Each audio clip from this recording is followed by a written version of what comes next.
Hello, everyone. Welcome to William and the Magic Box. Today on our show, we are going to have John. John is from Georgia in the USA. So let's see what John has to say. Enjoy the interview. Hello. Hi, how are you? Hello, John. I'm very well. How are you doing today? I'm good. How about yourself? Oh, I already asked you that. Sorry. It's been really London today. It's been a beautiful day, actually. A bit cold, mild, but it's been, so far, it has been a beautiful day. Well, good. It's pretty here too. It's a little cooler here, but supposed to get up to the 70s today, so that'll be nice. And the warm weather in Georgia's on the way, so we're all looking forward to it. Um, so you're based in Georgia, yeah? Where's Yes. about? Where's about in Georgia? I'm about an hour and a half south of Atlanta.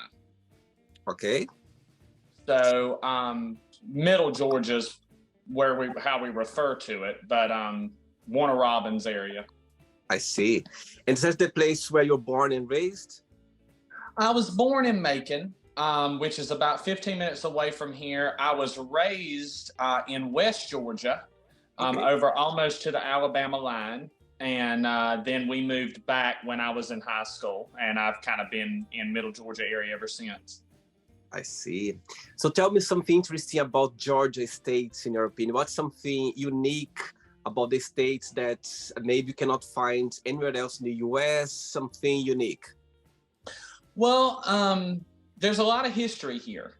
Mhm. A lot of history surrounding the Civil War, and a lot of beautiful, beautiful country and homes and old colonial type homes. And uh, I'm a big history buff, so I like that and learning about that. Savannah, Georgia. I lived there for most everybody's heard of Savannah, and Mhm. I've lived there for maybe about a year, several years back, and that is a place just absolutely rich with history. I mean, just absolutely rich in history. So for me, um, I love the weather, which is very nice, um, and it's home, you know. So Amazing, John. So before we start the journey, tell me what you do for a living, John. So I work for a primary care physician.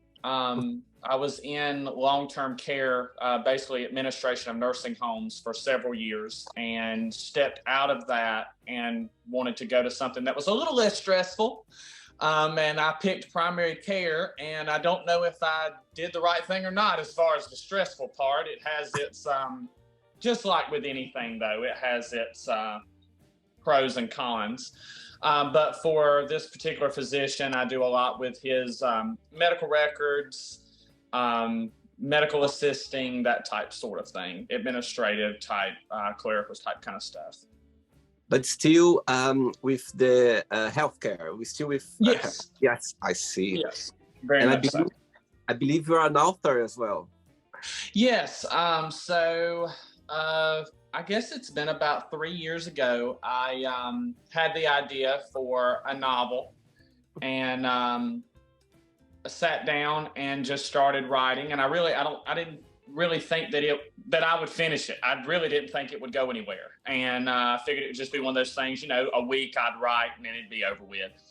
And before I knew it, about 9 to 10 months had passed, and I had a book. So then I spent the next year editing, revising, putting everything together, and then thanks to YouTube, I was able to figure out that Amazon will allow you to self-publish through what they call Kindle Direct Publishing, and I published it. And it's I'm proud of it. It's one thing off my bucket list. But the book is called Lying Evidence. It's a medical crime thriller. So it follows this nurse who is, he gets caught up in a situation surrounding a patient, and ends up getting arrested, ends up going to jail, and the evidence is stacked against him. And it's up to him and the help of his attorney to get him off. Oh, And there's a lot of other side stories that kind of that go back and forth with it. That's actually it right there. Actually, I was about to ask, can I see closer, please? Can I see closer the book? Lying Evidence. Wow, that's you in the picture. No, that's just I actually hired a lady off of Fiverr to do my cover art, and she asked me to send her a paragraph of what the book was about, pretty much, and she would send me back a proof. And I swear, I tell people all the time, I had this in mind. It was like she read my mind when she sent it back to me. So, but it's like I say, I'm proud of it. If you like the style of Michael Conley, John Grisham, those particular authors, then you'd like this, because I like them, and that's kind of the style in which I write. So people, if they would like to find your book, they can go to Amazon, and it's available over there. Yes. So you just look up Lying Evidence. I write under a pen name. My pen name is Hugh Bradley. So you'd have to look up Lying Evidence, Hugh Bradley, and it'll pop right up. And it's available on Kindle and in paperback. Amazing, amazing, amazing. So during the journey, I'm going to ask more questions regarding your novel, okay? Okay. So before we start our journey, William the Magic Box, I would like to tell me something interesting about yourself.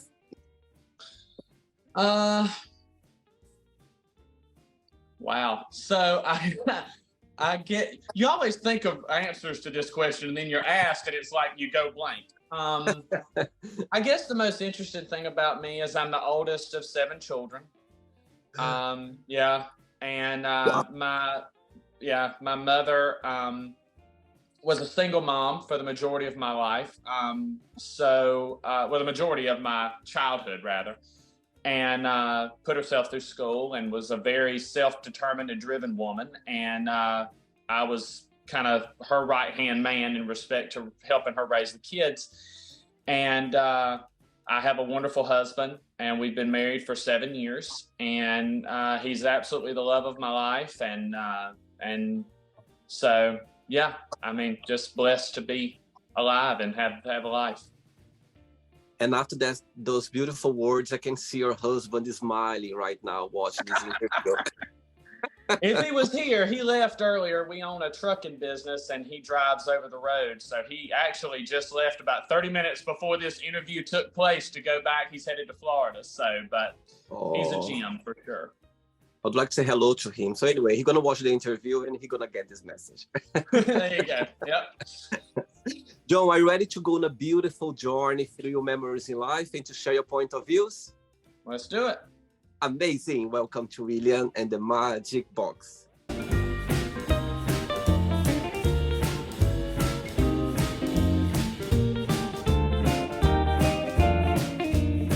is my best friend, okay? Full of random fun questions.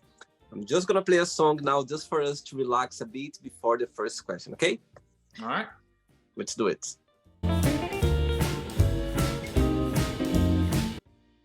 Okay, John, before we start the game, during the journey, if there is a question that you don't want to talk about for some reason, you don't want to answer, always can change, okay? All very friendly. All right.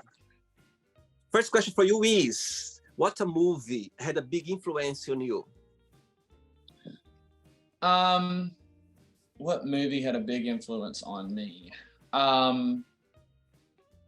I would have to say there's several. My favorite movie of all time is Gone with the Wind, and I realize that in recent years it has caused quite a bit of controversy, but there's more memories attached to it with me and my family. So that's and I love the book by Margaret Mitchell.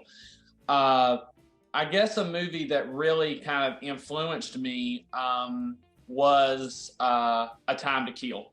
And it was made after a book by John Grisham. It was John Grisham's very first novel. And in this movie, this young girl, very young girl, is brutally beaten and raped. And she's an African-American girl, and she's beaten and raped by 2 white men. And the father, in a fit of rage, kills the 2 men that did this to his daughter. And then he ends up having to go on trial for murder. And it's one of those times where you have to ask yourself, yes, he did wrong, but was he justified? And that's the big question throughout this entire movie. And it really just kind of opened my eyes a lot to the legal system, especially in this country, and how the race issues and wars that we deal with in this country, and I'm sure around the world in some semblance or whatever.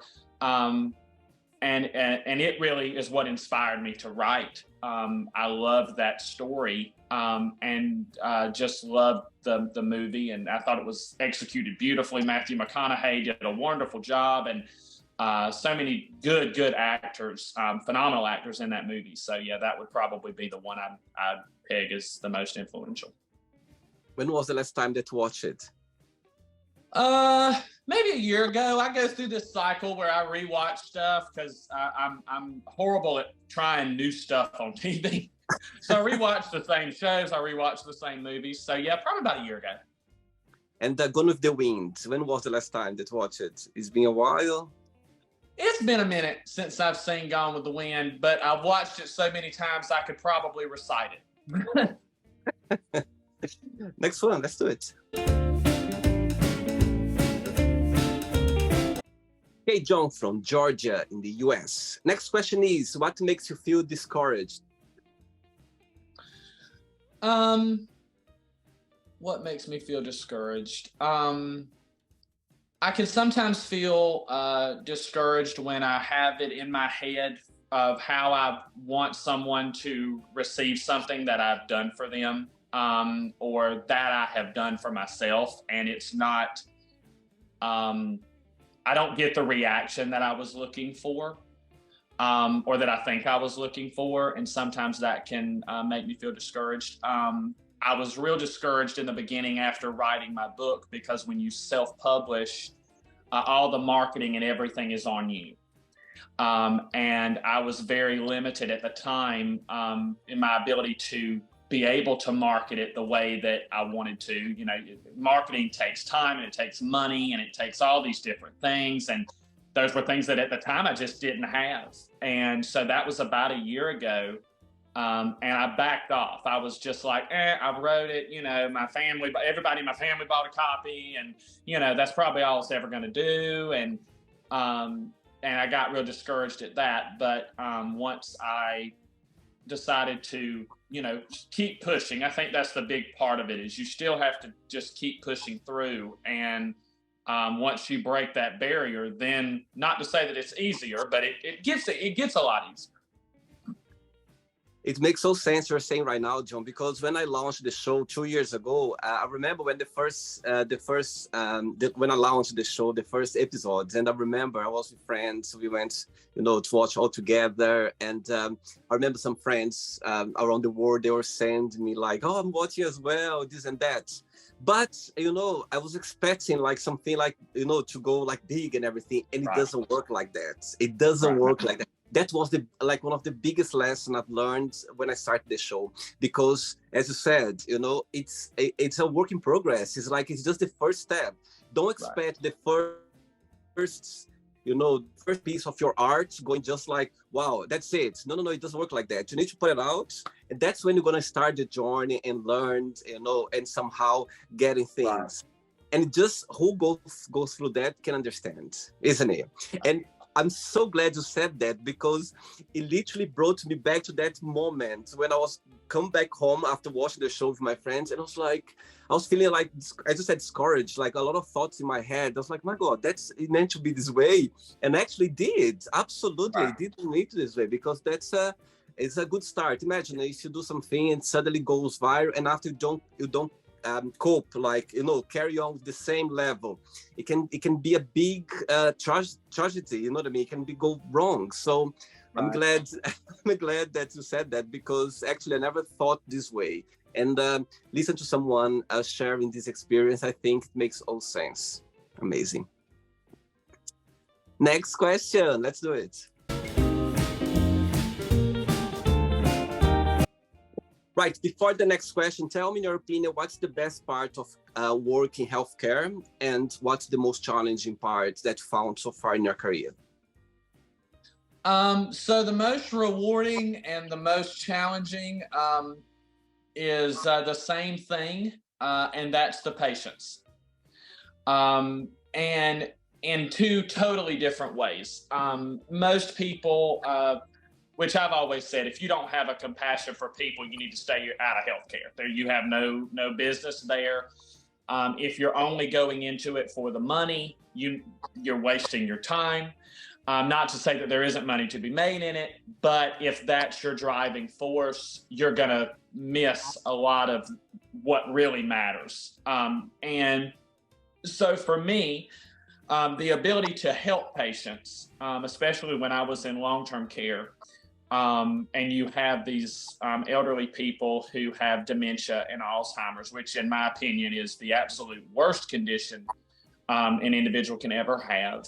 It's so saddening to watch someone, a father, look at his daughter and say, "Who are you?" You know, it's so hard to watch that, and to hold a child. Well, I say a child, but an adult child's hand while they have to put their family member in a nursing home, when they swore their whole life that they'd never do that, but because of whatever's going on with their parents, they just can't take care of them. So being able to provide help in that regard was very, very rewarding to me. Now in primary care, it's you have your patients that you see more often than others, so you build bonds and relationships with them, but it's usually always new. It's new people, it's new patients, it's new days. But being able to help them when they have very high balances owed to the practice, and we're able to work with them on that and save them a little bit of money, or help them get a medication that they would otherwise not be able to get.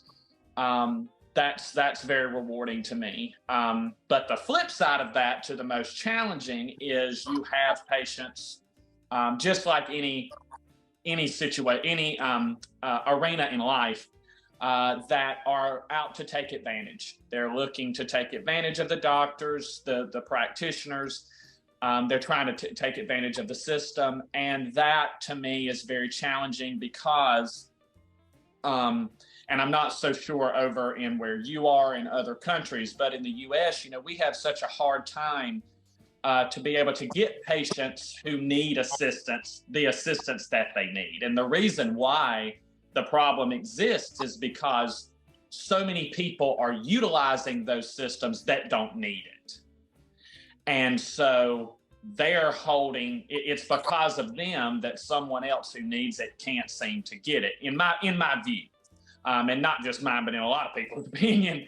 And so that is very challenging, especially when you can see, because we all, as human beings, we all have intuition, and we know when someone's trying to milk the system. We know when they're full of crap. We understand all of that, and we see it, but we can't vocalize that. We can't say anything about that. We have to treat it as though it's real, even if we know for a fact it's not. And they're getting assistance and things that other patients can't get who really need it. So that's the challenge. So it's the patients and the patients, in my opinion. Amazing. All right. Next question is, do you know anyone who is living their life to the fullest? I would have to say my husband. Okay. And the reason why is because he was a over-the-road truck driver trainer when we met 7 years ago, and 8 years ago. You lose track the longer it goes. And he would train new drivers. That was his job. But he worked for a company and did that for them. And it was about, I guess May will be 2 years ago, that he decided he was tired of working for somebody else's dream.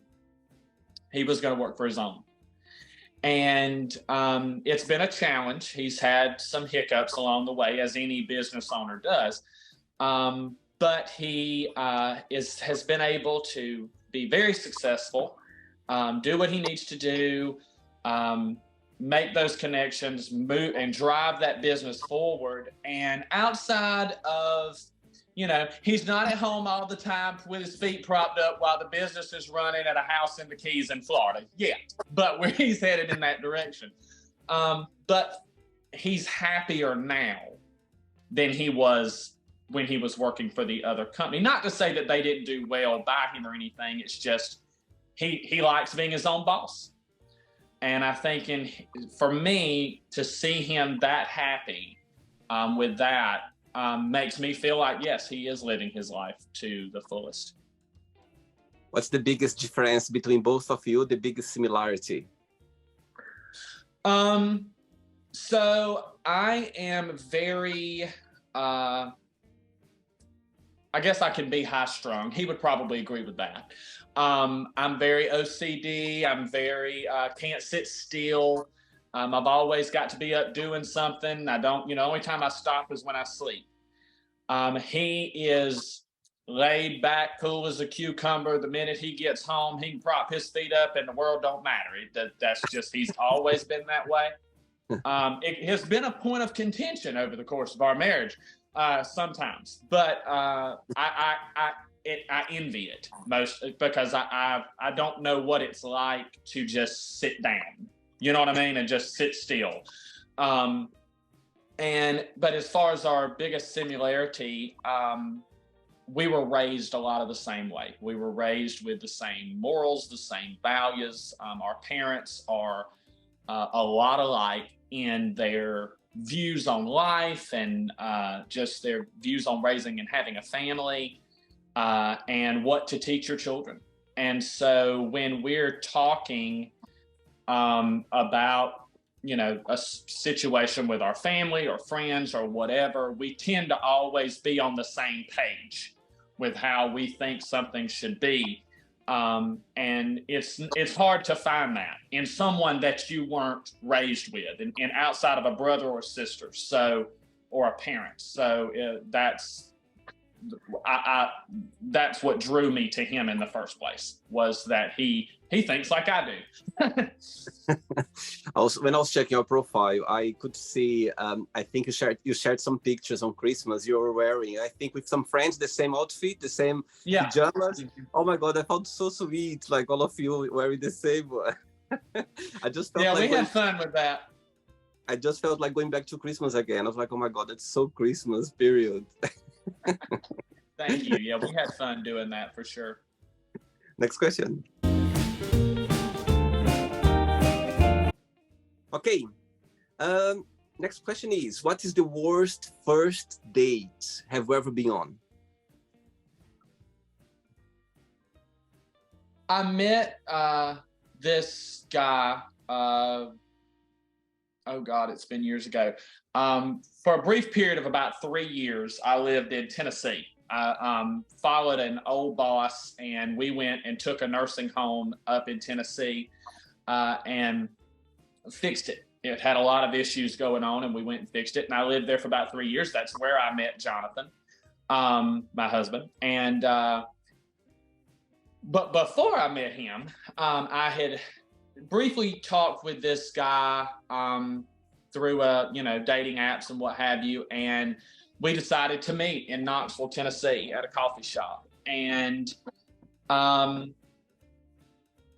he had grossly, what's the word? I just had it in my head. Basically, he wasn't what he described himself to be.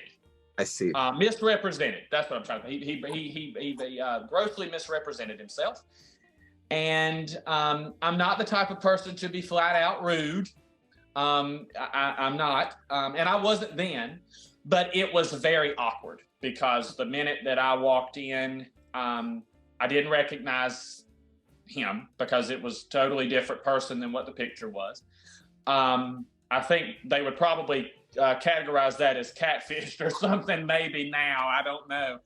But we did sit there, and I bought him a cup of coffee, and we sat there and we talked, and it probably lasted about 30 minutes, and I got in my car and I left, and we never spoke again. And that was, yeah. So it was very awkward. It was very uncomfortable. And yeah, so yeah, that was probably the most worst date I think I've ever been on. My God, you are very generous to get for 30 minutes. Wow, it's just very generous of your part. Saying that, John, tell me how was growing up as, the oldest of seven, children as a gay boy. Crowded.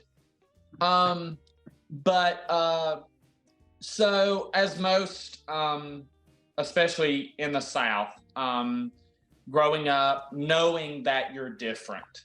And you may not know exactly what that is, but you know that you are. And having a very religious family, and well, I say a religious family.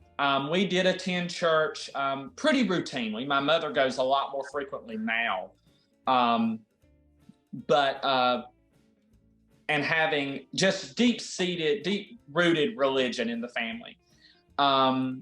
You feel a lot of the times as though you're, you stifle yourself. You don't let people know who you are, what you think, or how you feel. And you just try to roll with the punches in the hopes that one day you'll be able, when you're 18 and you move out, then you can live your life the way you want to. And I guess I was in high school, and my mother, there were 5 of us. My mother was in grad school, and so she was going to school at night. She was working during the day, and I would be at home with my siblings, taking care of them, cooking dinner, whatever. And I was in my senior year, and I met a guy through another friend of mine, and had finally just decided, you know what, I'm 18. I'm still living at home though, and I'm still in, because I was 18 in my senior year, and but I had my own car, and I was working, and I was doing what I needed to do. And I said, I'm going to date this guy. And the whole time I was terrified, because I knew at one point it was going to have to come out. My mother was going to have to know. And I think the worst mistake we can ever make as children is to think our parents are oblivious. Parents are parents for a reason, and they know a lot more than kids will ever give them credit for. And I wasn't fooling her. She knew, she knew that, that I'm gay, and she knew that I was dating someone, she had an idea. She had an idea. I mean, I'm always taking off going somewhere. She knew something was going on. And we had a frank discussion, and my mother loves her child. And as far as the rest of my family is concerned, they love me. And if they have their own religious reservations or whatever that, opinions, whatever that may be, I've always been of a mind, you're entitled to have that. As long as I can have my opinions, everybody else is entitled to have theirs. So it had its tough moments. But on the whole, it wasn't as bad as some other friends of mine that I know who really, really had a tough time, especially here. Interesting. I had a few guests on the show from Georgia State and also from Atlanta, and from Atlanta, the capital, and they said that Atlanta it's like a blue spots around the reddish, area. Very much so. Right. Yeah.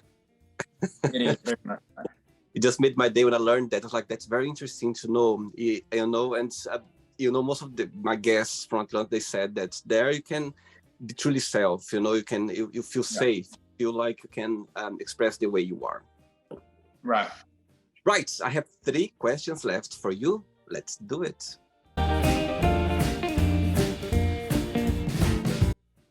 Okay, John, next question is, what is the nicest thing a family member has ever done for you?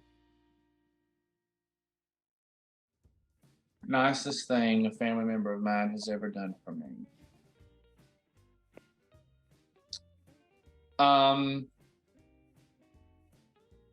I'd have to say my mother, and supporting. Um, there have been, obviously, we all have dark clouds in our past and things, the dark times that we've been through. And um, never did I have to wonder if my mother was going to be in my corner. Wow. And it wasn't, monetarily, it wasn't, oh, she went out and bought me stuff. I mean, we grew up almost dirt poor, but we didn't know it, I mean, my mother made sure that we had everything that we needed. And, that was good enough for us. But she has always supported me, even when it was something that she'd be like, I don't know if I'd do that. She still supports me. All her children, not just me. She will tell you what she thinks. She will give her opinion because that's her job, and she'll tell you that in a heartbeat. My job is to tell you what you need to know and what I think. But at the end of the day, you have my support. So yeah, that would probably be what I'd have to say for that. Beautiful. I hope she watches this interview to know that. I'm sure she does anyway. Probably. 2 questions left, John. Let's do it. Before the next question, tell me what was the most challenging part for you to write your novel, to put everything together, and tell me during the process, what did you like the most? When you think about like putting the whole thing together, what was the most fun part of it? So the most challenging part was learning how to format a book to upload to Kindle. That was, thank God for YouTube. That's all I have to say. I actually there's like 2 or 3 in this bookcase. I keep them. They're the proof copies that I had. I ended up going through 3 proof copies before I finally got it done like I needed to. Most people want to go through 1, but I'm a hard learner. So that was the most challenging, was the polishing, the getting it ready.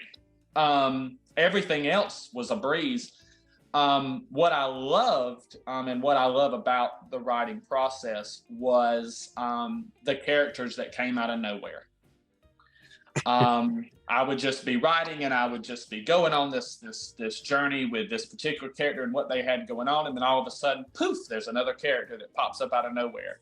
And it's almost like just automatic. It's not something that you're thinking about. Granted, you have to think about it later, because you have to polish that character off, because you're going to keep them and keep their storyline. You have to figure out, okay, why would they do this? Why would they do that? But I loved just the coming up with the different people, and just the writing of it all, and then trying to figure out where to end it. That was a little bit of a challenge, because I just wanted to keep going. And you have to cut it off at some point. There has to be a the end moment. But that's why they invented sequels. So yeah, that was the most interesting part, was just the creating those characters and letting them create themselves. I guess I would say. I'm gonna ask 2 questions in one, okay? The first part of the question is, one of the characters, or like there is a bit of you in there, or some of them, there's kind of, do you picture yourself in one specific character there? And the other part of the question is, there is more, you are working more novels come soon, or there's something that you wanted to do that you carry on or not? So there are parts of this book that are very autobiographical. Okay. The main character in this book's name is Logan, and I identify a lot with him. Right. A lot of things that he goes through in the book, how he feels, how he reacts. But there's also other characters in the book that are like me too. But if I had to pick one that was the most like me, it'd be Logan. I wrote this book at a very difficult time in my life, when I had a lot of personal stuff going on. And so it allowed me to vent that, to put it out there and deal with it.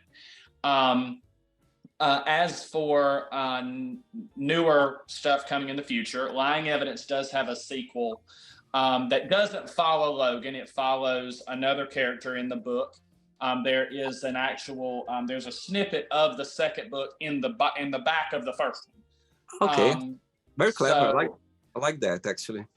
I learned that from an author named Stuart Woods.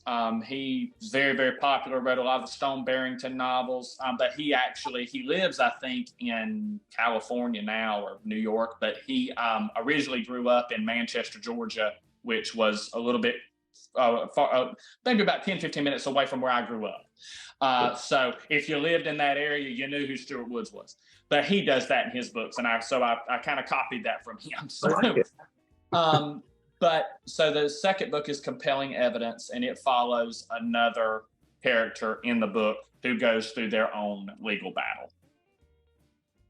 Define Logan in one word. The character of the movie, your novel. Define him in one word. Passionate. Good. I like that. Next question is, what bores you? Sitting still. Not having anything to do. This is fine because I'm actually doing something even though I'm sitting. But just what bores me is just not having anything to do. I've got to have something to do. Idle hands, I don't do well with it. And you always been this way, John? Oh yeah. When you grow up in a family like mine with a mother like mine, you're always busy. There's always something that can be cleaned. There's always something that can be done. There's always a project to work on. And if you didn't have anything like that to do, you surely had some schoolwork, in my mother's opinion. So we're a bunch of busybodies. You know what? Today I was getting ready to go to the gym this morning, and I was thinking about that. Actually, I was thinking to myself, if you find me like in bed, like a bit later than usual, like to say the weekend when I'm not working, something's wrong. Right. You are the same as well? Yeah. Yeah. If I'm in bed after 8 o'clock, I've got to be sick or there's something wrong. Yep. I'm exactly the same. Today I was thinking about that actually. I was like, because I was getting ready for the gym, it's Sunday, people sleeping a little bit over, they stay a little bit in bed, and I was like, my God, okay, I'm going to the gym now. And I'll think about that. If you stay in bed, something is not right, something is happening. Ready for the last one? Sure. Last question, let's do it.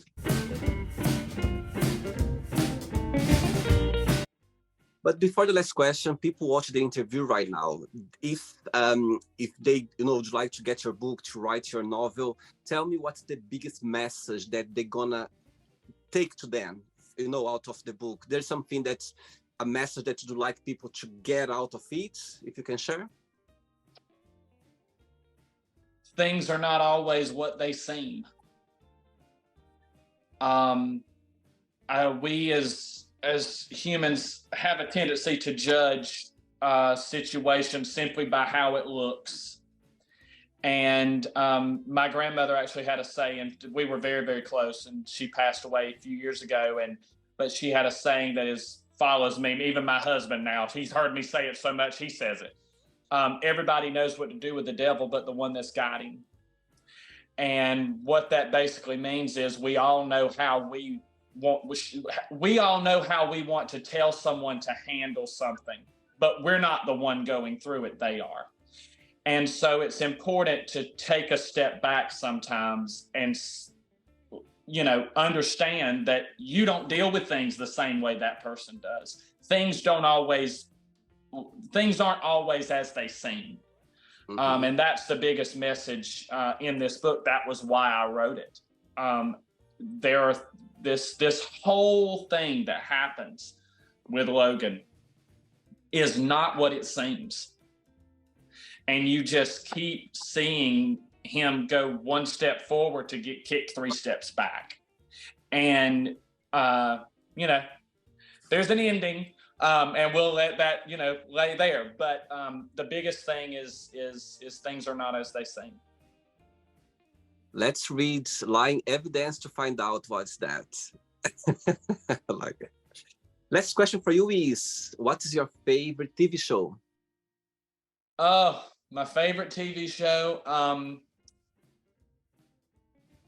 my favorite older TV show that I watch over and over and over again is The Golden Girls, and will forever be The Golden Girls. I am a Golden Girls fan, always have been. As far as I haven't really watched anything new. Oh, The Crown. Oh, there you go. I am a massive Crown fan. Love anything to do with the royals. So I actually have a friend who lives in Nottingham, and she actually, when the Queen passed, she sent me copies of the newspapers from over there, because I would have never been able to get them, you know. And so I have them. Actually, some of them are in shadow boxes around my house. So the beautiful newspapers. It was really neat for her to do that. So yeah, I'm a huge Crown fan. They've got like one more season, I think, and then they're gonna pull the plug on it. So I'm kind of sad, but at the same time, I've really liked how they've done it so far. I wish I knew it's before that at the time I would call you FaceTime one day during the, the ceremony. I would do something just for you to be part of it somehow. Oh. Say that, who is your favorite person in the royal family? When you think about the royal family, what's the person that comes to your mind? I really did admire the late Queen. And I mean, I know she got a lot of flack, and I was a Diana fan too, but and I know she's caught a lot of stuff, a lot of crap over the years in her long reign. But I think it takes, and I realize that The Crown is dramatized, and because otherwise it wouldn't sell, and it wouldn't be watched. But I do recognize, you have to recognize that it took an obscene amount of strength for this woman to see, live, and endure all that she did, all the while never really making much of an opinion about it. We're all human, we're all flawed, and of course she had her moments where she threw caution to the wind and said exactly what she thought, but I can only imagine, it's like people over here with the presidency. They're all real quick to say how the president should react, how this, and this. And I go, again, everybody knows what to do with the devil, but the one that's got him. We are not president. We don't know what they have to deal with. And so who are we, to say that? And I think the same about her. But I admired her greatly. And I think Charles is going to do a wonderful job. I really do. He's kind of surprised me in a couple of different ways. Not that I expected him to fail, but yeah, I'm an Elizabeth II fan through and through. So I see you in the coronation in May, okay? I see you here, okay? I'd be there in a heartbeat if I could. Amazing. Right, it's not the end yet. Let's play now the word association game, okay? I'm going to give away some words. Just tell one word that comes to your mind. Quick thinking, okay? All right. Family. So, I hope you are enjoying the interview. Before we do the word association game, don't forget to give a like. Don't forget to share this video. And also, don't forget to subscribe to our channel. Just click on the button right there. Thank you so much and enjoy the word association game. Family. Vital. Money.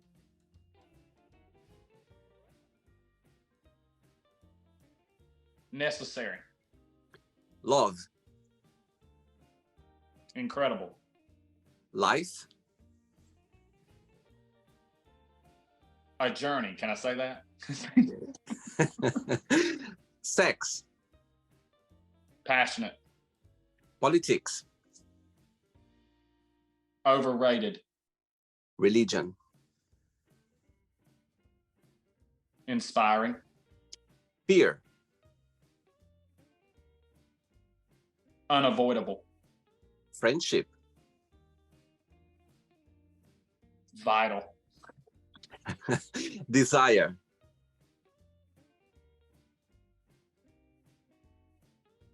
Vital. I'm joking. Right.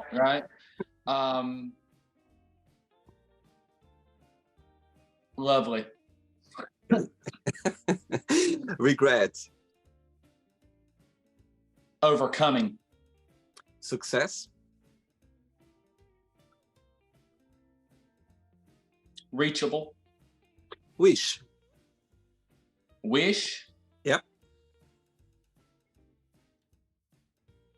Genie. I'm a genie in the bottle. Da-na-na-na. Happiness. Wonderful. One word for Georgia. Historic. USA. Beautiful. Healthcare. Rewarding. And the last one now. Lying evidence. The name of your novel. One word.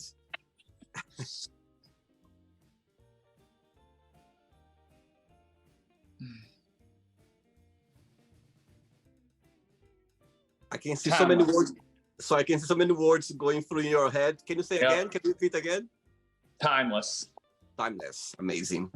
Let's pretend now I'm going to meet your lovely husband for a coffee, and I'm going to ask him, what is the most beautiful thing about John? And what's something that he still needs to work on, to improve on? What he would say? He'd probably say that the most beautiful thing about me would be my capacity to love anyone through anything. He would probably also say that that's probably that my biggest, something I need to work on is I have a tendency to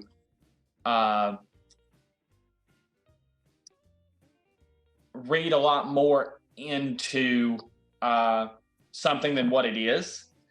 And be over analytical. And I also have a tendency to be taken advantage of sometimes, be drawn in to someone's sob story or whatever, and move heaven and earth to help them when they might not necessarily need the help I'm giving them. If I would ask the same question to your lovely mom, would be the same answer? Yeah, probably. She has told me in the past that I sometimes it's best for me to not involve myself in something, regardless of the knee-jerk reaction I have to do so. Okay, let's play now. John and the Magic Box, and you can ask me a question. Okay, John, you can ask me a question now. Okay. So I racked my brain for the past 3 days about this. So, and I don't know if you've been asked this before. You have a lot of interviews, and I did not get a chance to watch them all. But out of all of the people you have interviewed, and so they're all from different places, based on that, and I'm not sure where all you have lived, if you had a place that you could move to, given the interviews you've had with other people on your show, where would you go? Wow, nobody asked this question yet. Amazing. I love that. I love that. You put me in the spot now. I love being in the spot. Oh my God. Now I need to go through 800 places in my head like that. No, I'm going to be, when you were formulating the question, there was a place straight away that came to my mind, and I'm going to tell you what. Through those 2 years that I've been doing interviews with people around the globe, it's been an amazing journey. I've been learning so much. Yesterday, I had a lovely interview with someone from New Hampshire in the US. It was my first guest from this state. I was so excited because most of my guests, they are from the US, yeah? And I've been learning so much about the US. I have no idea. I've been for all parts of the country. But there is a place that, when I reached 800 interviews not long ago, I had a lovely man from Japan. Yeah, it was my first guest from Japan, and actually, since I started the show, I've been interviewing people for so many places, but you know, sometimes I got surprised because people, they were living in different places and I didn't know they were from another country, this and that. Right. But I always, in the back of my mind, I was like, oh my God, I wish to have someone from Japan. You know, I had several people, and I've always been fascinated with their culture. You know, I was working hospitality a few years ago, and we had some guests come from Japan, and oh my God, just the way they talk to you, the way they look into your eyes, the way they give their attention, you know, the manners, everything, so fascinated. And I was so, you know, I was like, oh my God, I wish to have someone from Japan, you know, and I had like, when I started inviting people the same way I invited, you know, you and everyone else, I invited him. I didn't know he was from Japan, but when I found out he was from Japan, I was like, oh my God, you know. And also it was close to reach 800 interviews, and I was like, no, it needs to be the one for 800, because there's always been fascinated about about the culture, about the country itself. Right. And so, yes, I would say Japan. It's one of my bucket lists, you know, things that I would like to achieve one day. I'd love to go to Japan and, you know, stay there for, you know, at least 2-3 weeks just to get to know the country, a little bit about the country. And when talking to him, when he was talking about Tokyo, about his country itself, I just felt like going like the quicker I can. That's awesome. So yes, John, I would say Japan right now. But saying that, I have no idea. I can't wait to do like the Within the Magic Box World Tour and go around all those places, you know, in Georgia, you know, New York, you know, so many places around the world that beautiful people already participate on the show, just to get everyone together, you know, to have like a moment, an event, and people connect with each other. I'm just looking forward for this moment, because I can't wait to get to meet my you know, my guests in person and just have a moment with them. So yeah, I've run away of the question. Japan. I would like to go to Japan, just for the fascination that I've been for the country. But again, I want to go to everywhere now. Since I started the show, I just want to go to everywhere around the world now, just to get to know better my guests on the show. So yeah, that's my answer to you. Awesome. Did you have a good time? Did you enjoy the interview? I did. Thank you for the opportunity. I appreciate it. Thanks so much for being kind and sweet and for taking the time for the interview. Thanks so much. But before you go, if you can share a positive message or something that you live by on your best British accent after you said they were a big fan of The Crown. I'm joking. I'm joking. I would say one of my favorite quotes comes from The Lion King, and it's Rafiki, and he says, the past can hurt, but the way I see it, you can either run from it or learn from it. And so, you know, regardless of what you may have done wrong in your life, or what has been done wrong to you in your life, don't shut the door on your past, because it's going to haunt you regardless. Make peace with it and move forward from it and learn from it. And you know, you'll come out of it a lot wiser, on the other side of it, having had the opportunity or made yourself, you know, deal with those things and learn from them. Amazing. I love that. John, thanks so much. Regarding to your husband, regarding to your family, and we keep in touch, okay? It was a pleasure having you on the show, okay? Thank you. Appreciate it. Thanks so much. Bye-bye. All right. Take care. Bye-bye. So, did you like the show? Don't forget to give a like, to share it, and also don't forget to subscribe to the channel. And if you'd like to be part of the show as well, first, subscribe to our channel, and after that, just go to our website, www.williamandthemagicbox.com, and send us a request saying why you'd like to be part of the show. And I see you there. Bye-bye. See you next time.